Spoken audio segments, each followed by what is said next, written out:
Let's just say that Ksoo doesn't look good in the recently released new video of him in jail. He appears worn out, depleted, and, to be honest, like someone who has experienced it. It's not even the worst part though. The fact that one of his own crew members simply snitched on him in court is what has folks talking the most. Because what you're telling this jury today is that you witnessed him speaking to Raekwon Howard that he was going to kill someone, right? That's like a confession, right? Ksoo faces a life sentence, and at this stage, the death penalty may be an option. Let me explain it to you. This goes beyond an incarcerated rapper. When members of your own crew, including your own family, turn against you, it is the ultimate betrayal. Ksoo appears rough in recently released jail footage. He is obviously exhausted, under a lot of stress, and drained. He is charged with the murders of Bai and Lil Buck separately.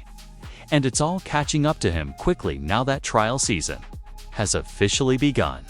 After several delays, Charles McCormack's trial, often known as Lil Buck, finally began in July 2025.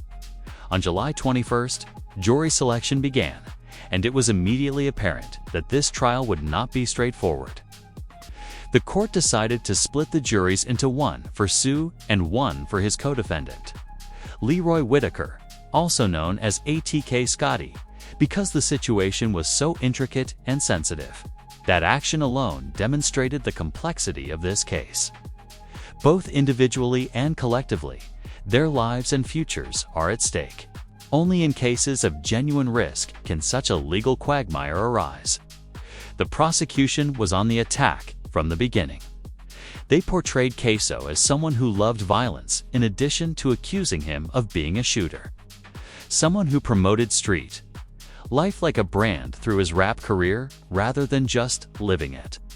They showed a gruesome dashcam video from the shooting on the first day. They detailed every gory detail, including the flying teeth, brain matter, and flesh. Shock value wasn't the only thing.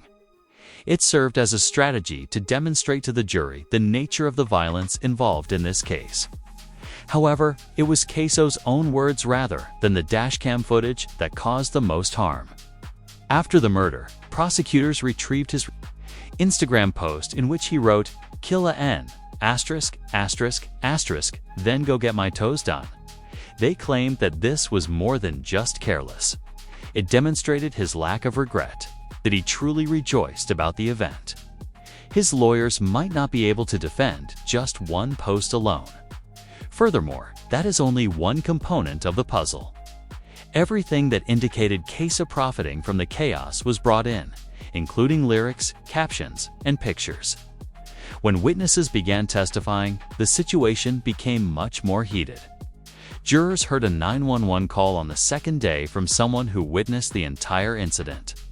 The caller, who was employed at a staffing company, claimed that Ksoo had been shooting at and pursuing McCormack. Her window broke. As she described the scene, she started crying. She noticed McCormack's lifeless body. In the courtroom, the emotional impact of that moment was profound. The environment was quite stressful, and both the defendants and the victims' families were present.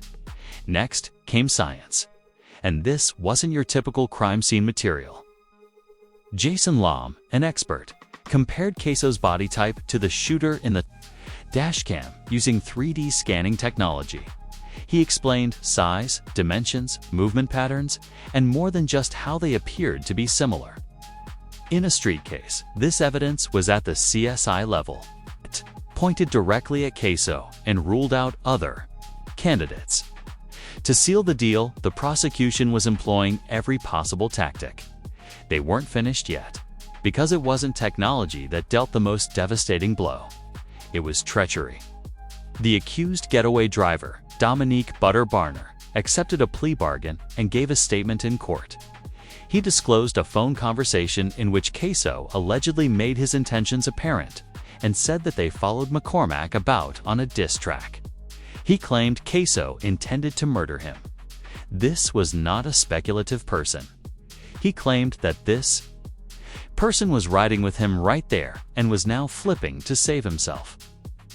More than anything else, that could be the final nail in Ksoo's coffin. Don't know. They knew though. The state knew. The state knew how important that statement was, right? Right. Because what you're telling this jury today is that you witnessed him speaking to Raekwon Howard that he was going to kill someone, right? Right. That's like a confession, right? That phone call's disclosure changed everything. There were significant concerns about the prosecution's strategy in this case because it hadn't been disclosed to the defense during depositions. The lawyers got into some heated arguments as a result of this last-minute bombshell. And that, in order to rescue themselves, Ksoo's so-called day ones were willing to blame him. It demonstrated how quickly allegiance may erode when one considers a life sentence. The cooperative arrangement with Dominique Barner was a cruel calculation. If you enter a guilty plea to second-degree murder, you could receive 20 years in prison rather than life. Even the most resilient street warriors begin to do the arithmetic when faced with an eternity in prison. It's easy to understand why some people will flip when given the choice between 20 years and death in a cell. However, the defense wasn't losing easily. They launched an offensive, contesting all of the prosecution's arguments. They attempted to find flaws in the account and questioned the veracity of each witness.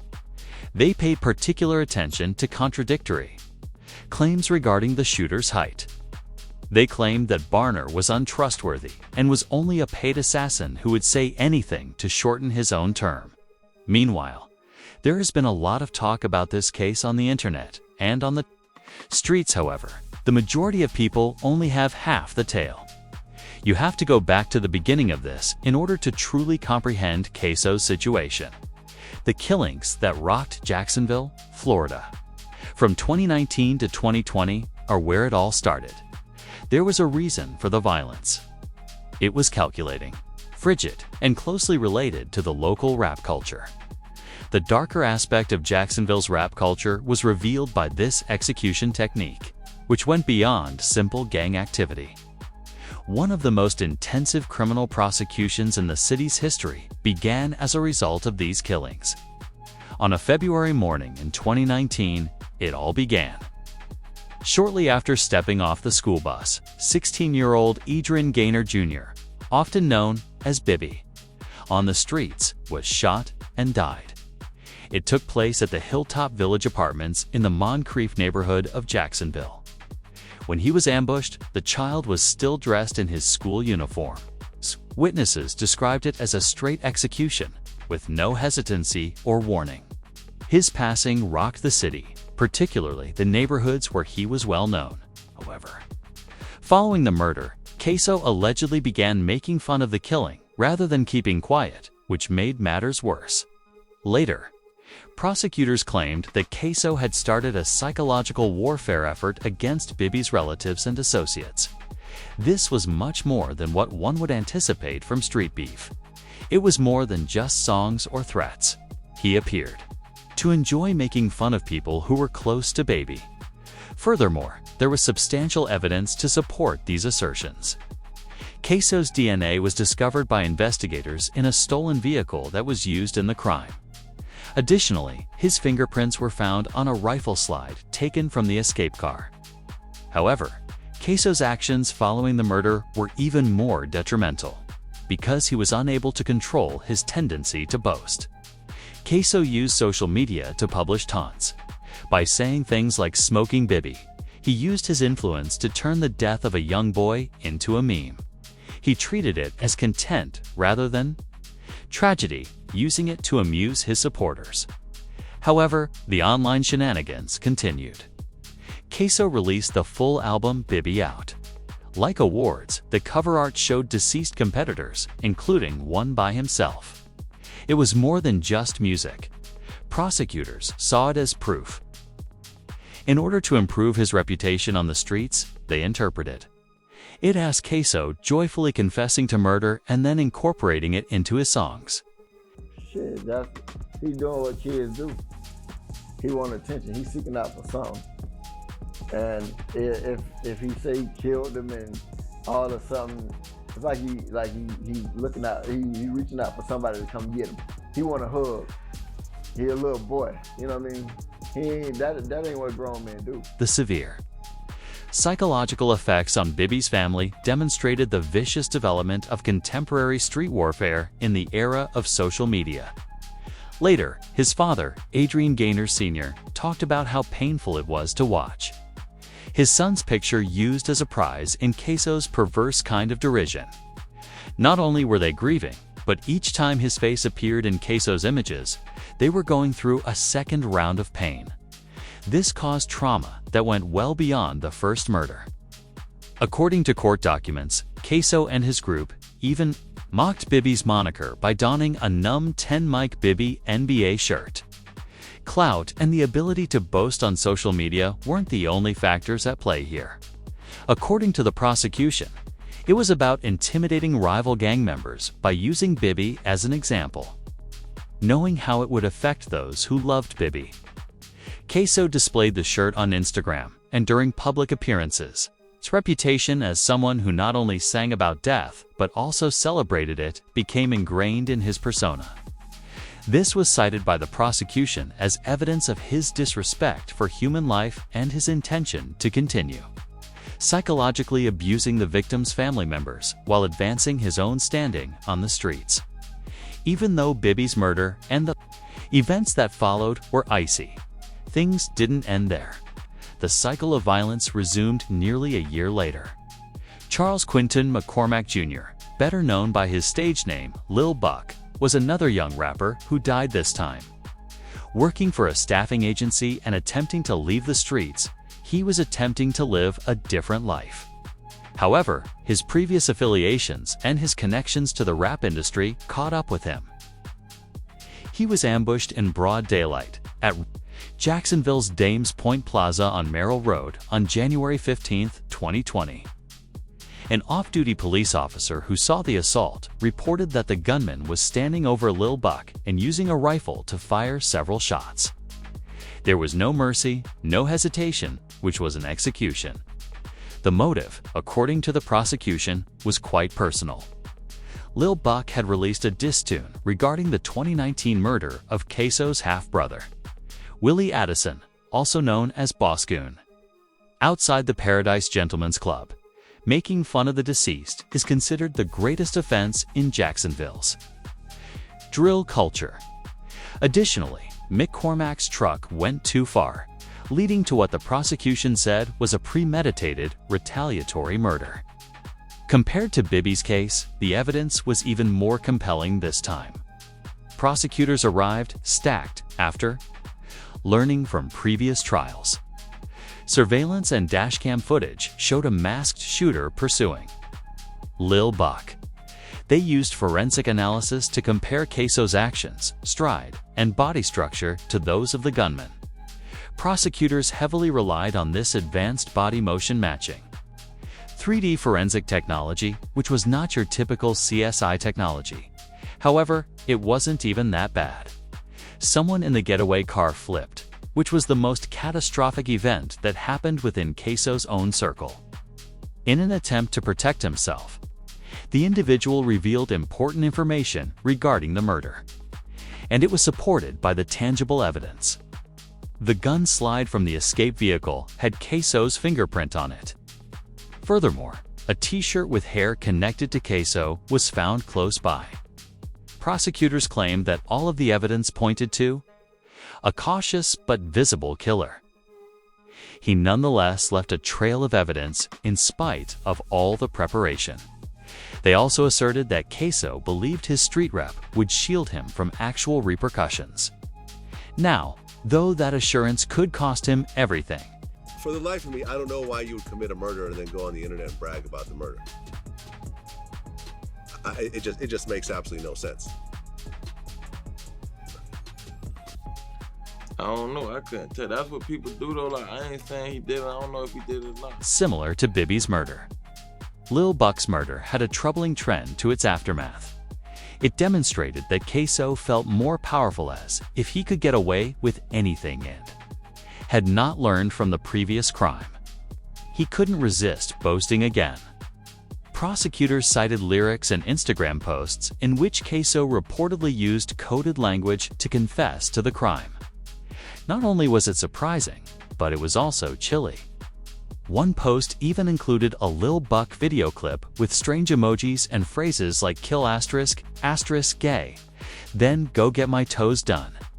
Prosecutors contended that this conduct demonstrated that Ksoo not only used violence but also promoted it. He transformed trauma into entertainment, sorrow into profit, and murder into a branding instrument. The way the drill rap community accepted these killings as material was even more unsettling. These crimes served as fodder for beef, songs, and internet attention in addition to being murders. These social media posts were later likened by law enforcement to graffiti from gangs. However, the graffiti this time was digital, went viral, and generated revenue. The violence appeared to be rewarded by the system itself. Lil Buck and Bibby weren't just names in a headline. They were young, had lives to live, and were enmeshed in a conflict they had not initiated but were unable to leave. Bibby was still a high school student juggling his studies with local rapping. In an attempt to change his destiny, Lil Buck had accepted a position with a recruiting company. Their killings weren't isolated. Rather, they were signs of a far bigger conflict that had been simmering in Jacksonville for years. A conflict in which social media, gangs, and music combined to create a lethal concoction of bloodshed and celebrity. You must examine the ATK versus KTA feud, one of the most deadly rap feuds in America, to get a sense of the scale. Ksoo's affiliated ATK and Julio Fulio's affiliated KTA were engaged in combat. This was a full-fledged campaign of violence and revenge, not just lyrics or internet remarks. It is thought that the murder of Fulio's 18-year-old cousin Zion Brown in 2017 marked the beginning of the feud's fatal chapter. An ATK affiliate killed him during a house invasion, starting a years-long sequence of other acts of violence. In 2018, Young Yeen Ace, an ATK rapper, was shot 8 times during a drive-by near Town Center Parkway 1 year later. His brother Trayvon Bullard and 2 of his closest friends perished in the assault, but he lived. This was perceived as overt reprisal for the killing of Zion Brown, and the cycle of tit-for-tat went on. The music increased in number along with the murders. However, the lyrics contained more than simply analogies. They also contained name drops, allusions to actual homicides, and barely disguised threats. The music served as both the background score and a catalyst for actual violence. The way that drill music and violence became inextricably linked was what set Jacksonville apart. By 2021, songs like Who I Smoke by Young and Ace had received over 18 million views. The song made fun of the deaths of actual murder victims by naming them. It was a template, not merely a hit.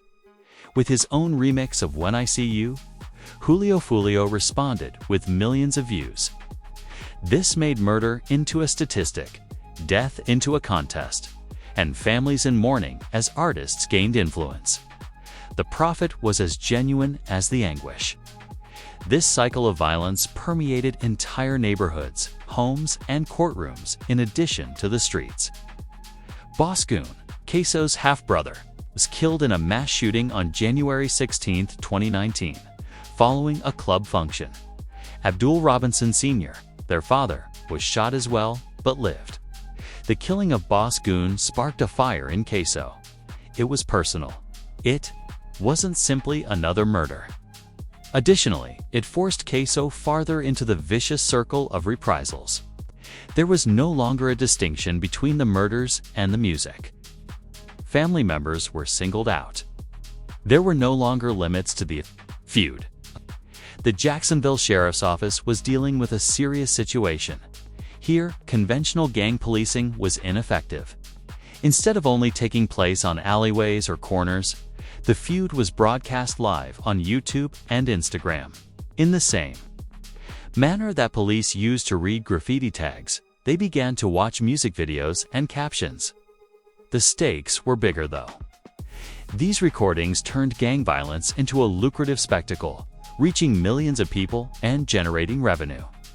Worse, they created the false sense that murder was a valid way to get notoriety, and a lot of young people believed that. The rivalry was about territory, money, and power, not just ego. The conflict was as much motivated by control over drug trafficking routes as it was by the diss recordings. The fire was fueled by social media. Going viral was crucial in these private fights, which were made public. However, the figures do not provide a complete picture. Every statistic belied a distraught family, a distraught mother, and a terrified. Community Bibby's school uniform was still on. Lil Buck was attempting to get away from life on the streets. Nevertheless, they were both drawn back into a world that refused to let go. The story of Jacksonville is not unique. It reflects issues. In American cities where social media culture, poverty, and dysfunctional systems keep young people caught in violent cycles. The violence's increased visibility and commercialization is what sets Jacksonville apart. Diss tracks became revenue for streaming companies. Clout turned into money. And for the world to witness, beef became deadly. Ksoo and Foolio weren't the only topics. It was about how the music industry, the streets, and the internet came together to form a machine that ate up young people and spit out pandemonium. As Ksoo's trial progresses, more than just his future is at stake. This example illustrates the extent to which a culture of violence has proliferated and the consequences that arise when the system does not intervene promptly. Close friend's betrayal and his father's testimony in court demonstrate how flimsy the so-called street codes are. Loyalty wanes when survival is at stake. The case represents a reckoning for the entire culture that allowed things to get this far. Not just for Ksoo, momentary decisions resulted in potentially lifelong repercussions. Following the 2024 murder of Julio Foolio, the Jacksonville Sheriff's Office has now threatened to file RICO charges against ATK. As a result, law enforcement is now treating these instances as criminal organizations rather than just rap feuds. This has the potential to alter the legal status of drill music nationwide. The question of whether art or criminality is being tried is at the center of Ksoo's story. As this happens, it serves as a harsh reminder that entire communities suffer when violence becomes accepted, and sometimes you can't be saved by your family alone. Thank you for viewing. Take a look at the other videos displayed.